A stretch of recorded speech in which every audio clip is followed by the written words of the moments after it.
Together, let's embark on a scientific exploration of yoga, where you are the scientist, your heart is the laboratory, and you are the outcome. Welcome to Meditate with Daaji.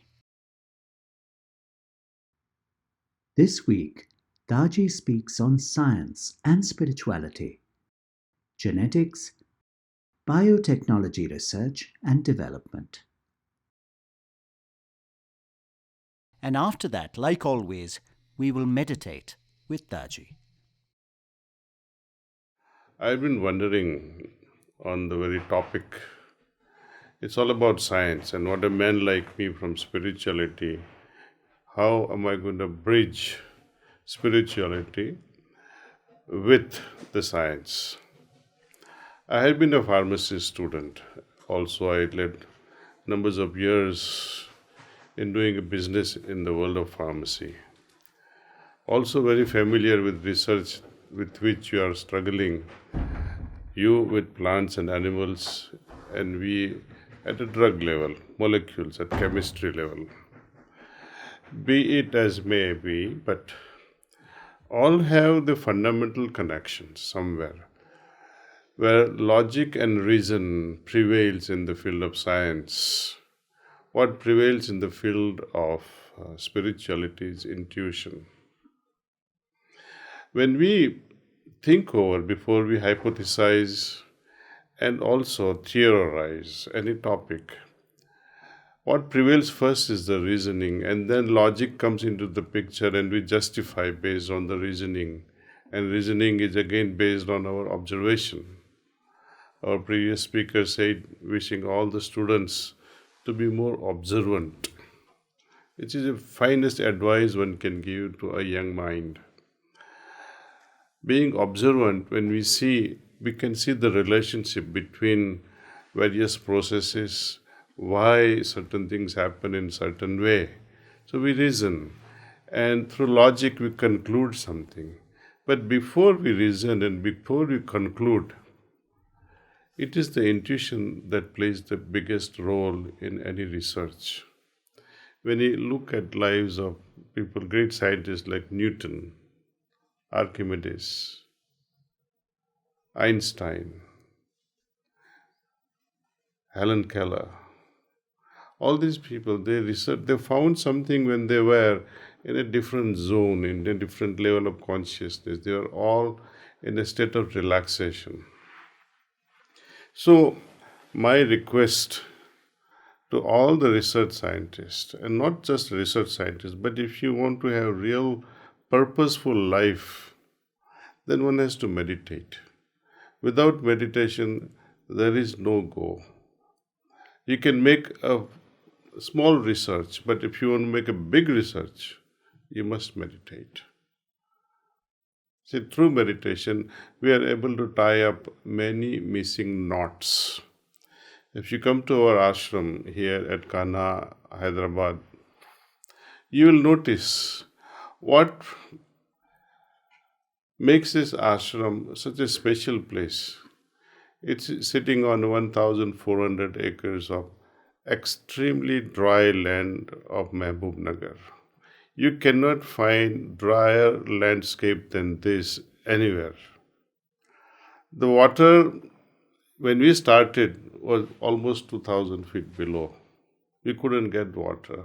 I used to request people, our satsangis, that whenever you come to the ashram, please bring 1 or 2 liters of water.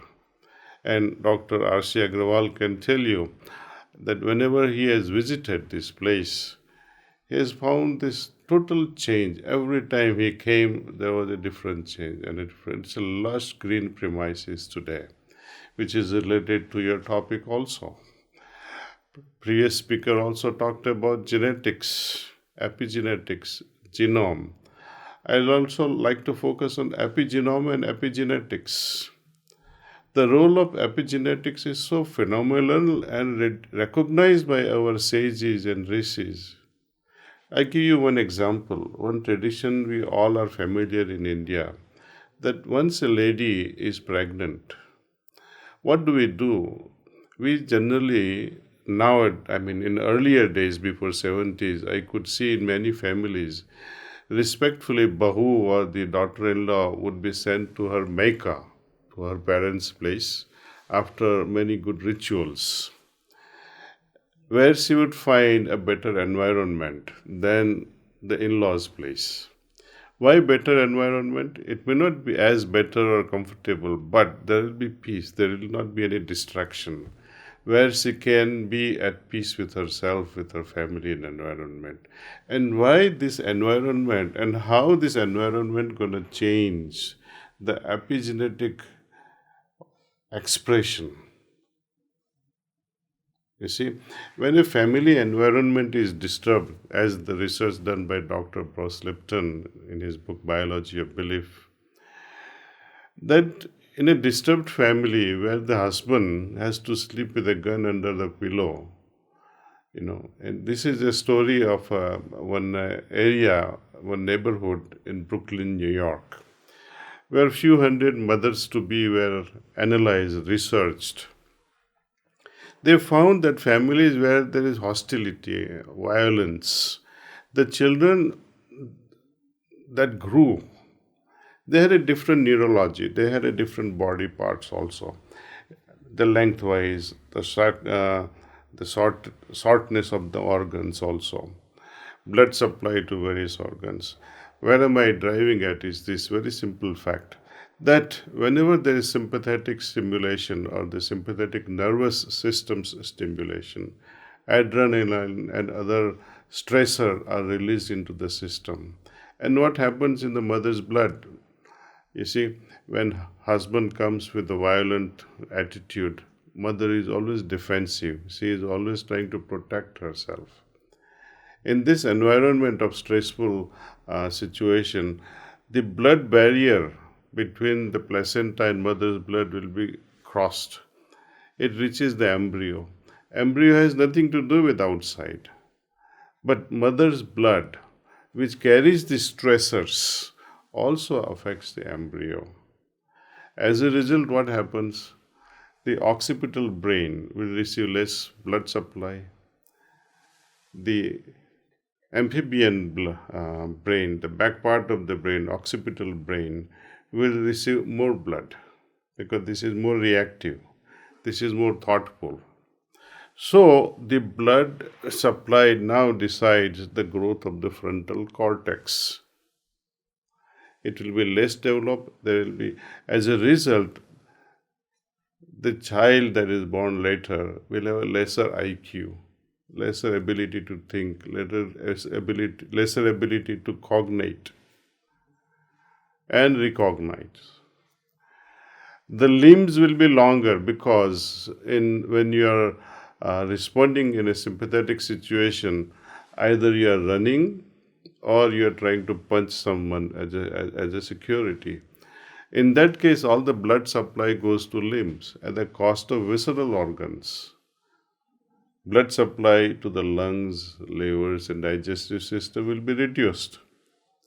So here is a typical situation where environment changes the expression of genes and affects a child neurologically as well as physically. Now, what happens in a better environment? Our Indian tradition has proved time and again the ancient method, ancient rituals, customs, traditions are so profound, scientifically proven also, that mother to be, when she spends time at her parents' place, there's peaceful environment. As a result, the frontal cortex is very well developed. They are not reactive children. They are happy, smart, intelligent children. I'm talking by and large.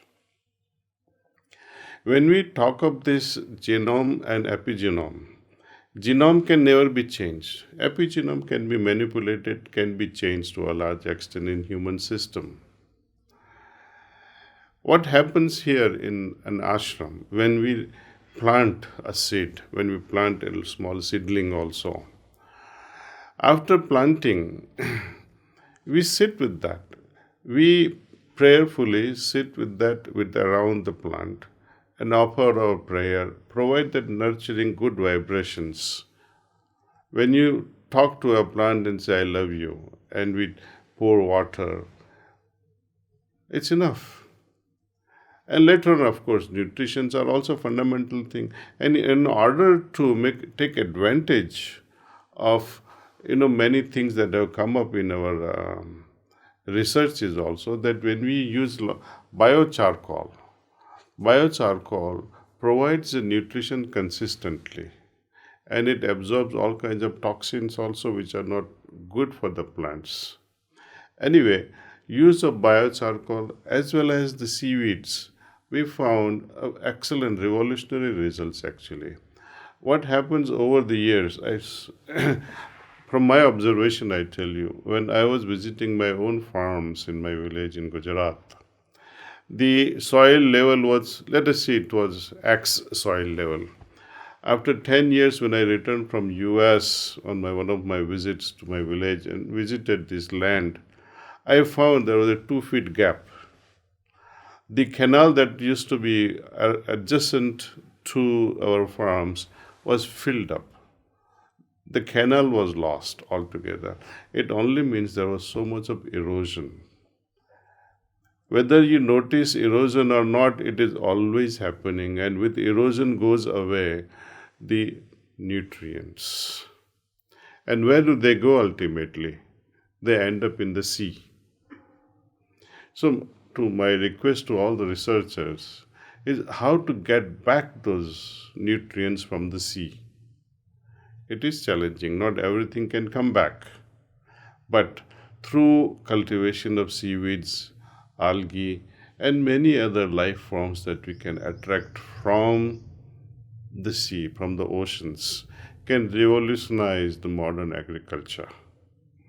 I have lots and lots of ideas. If you all are willing to come to Kana Ashram, you can talk to Dr. R.C. Agrawal. He can share a lot about this place, that how changing the atmosphere, meaning your environment. Environment is not only temperature and humidity, but where a plant feels secured. And some people might even ask, do plants have ability to feel? No doubt they have the ability of feel. Otherwise, why would that plant called Touch Me Not cover its own leaves? We have a most modern, very exquisite tissue culture lab also. We have a deep knowledge on forestry, how forests can become more productive, more economical. Today's situation in India, by and large, as I speak, forests are in a pathetic, tragic condition. Wherever you go in any forest, there is nothing but eucalyptus or unwanted trees growing on everywhere. Anyway, if you really want to see what a forest can be in this barren land, a forest like rainforests. Can you imagine rainforest in Telangana? But yes, we are able to create that. How? By changing the environment. Epigenetic effect can bring about anything you wish. But one thing before I close, I'd like to share with you my concerns on pollution. You are going to discuss, I think, during this workshop on pollution. One of the largest pollution, biggest pollution, air pollution. Second is water pollution, land pollution, noise pollution. And mostly we forget the mind pollution. It is the mind pollution at an individual level that creates greedy industrialists who would pump in poisonous toxic water into undergrounds, who would be spoiling the land by mining left and right without any concerns. It is because of this mental pollution, mental disease. There is no better solution than how to correct their mindset. And mindset can be cultivated in a sattvic way only through our yogic tradition, where yama and niyamas are applied, where a person becomes so conscientious through such practices that we can leave this Mother Earth better than when we saw for the first time. Thank you once again. Thank you. Now, let's all meditate with Daaji. You all know how to meditate, and perhaps some of you do not really know how to meditate and joining us for the first time. This is how we meditate. Heartfulness way of meditation. It's very simple. Feel relaxed. Remove all the distractions if you might have. Something like phones. And focus on the presence of divine light in our heart. Think that this divine light is attracting your attention inward, and retain this thought as long as you can. By chance you happen to move away from this noble idea, when you're overwhelmed by so many thoughts, just remind yourself that right now I am meditating on the presence of divine light. Let's all begin meditation.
That's all. Please make a note of how you felt. Let's write our observations.